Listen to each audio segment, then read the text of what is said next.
Quand nous sommes de jeunes enfants, et nous l'avons tous été, nous nous autorisons à être. D'ailleurs, on ne sait pas faire autrement. Nos émotions nous traversent et nous les exprimons naturellement. On est triste, on pleure.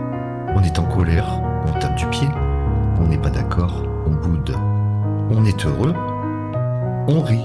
On aime, on fait des câlins. Ça dérange quand on est soi-même. Les autres, les plus grands. Arrête de pleurer, c'est mal. Tais-toi un peu, laisse-moi tranquille 5 minutes. Ne ris pas comme ça. Ne dis pas cela.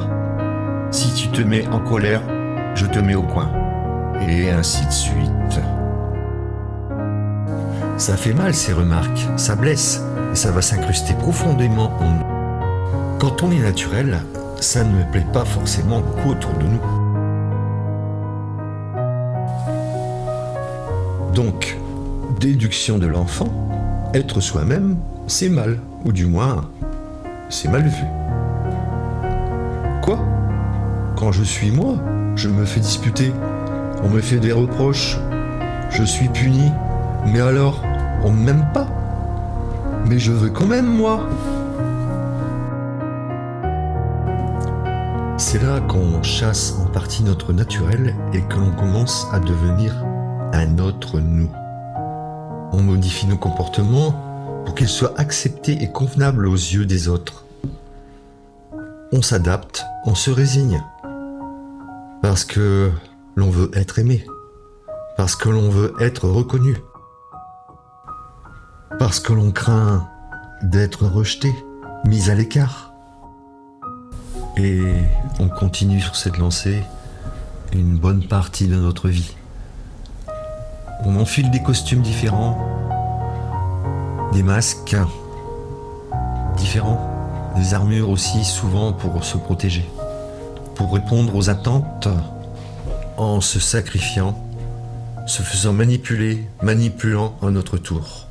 On se blinde, on joue un rôle social, familial, professionnel. Bon ou mauvais acteur, on joue la comédie, parodie de la vie.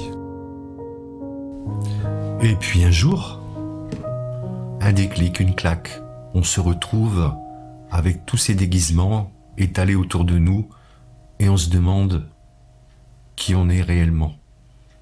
À quoi on joue ? Qu'est-ce qu'on fout ici ? On ne sait pas trop à ce moment-là. On veut juste que ça s'arrête, que le jeu ne continue plus. C'est trop pénible. Et là, s'amorce le travail inverse.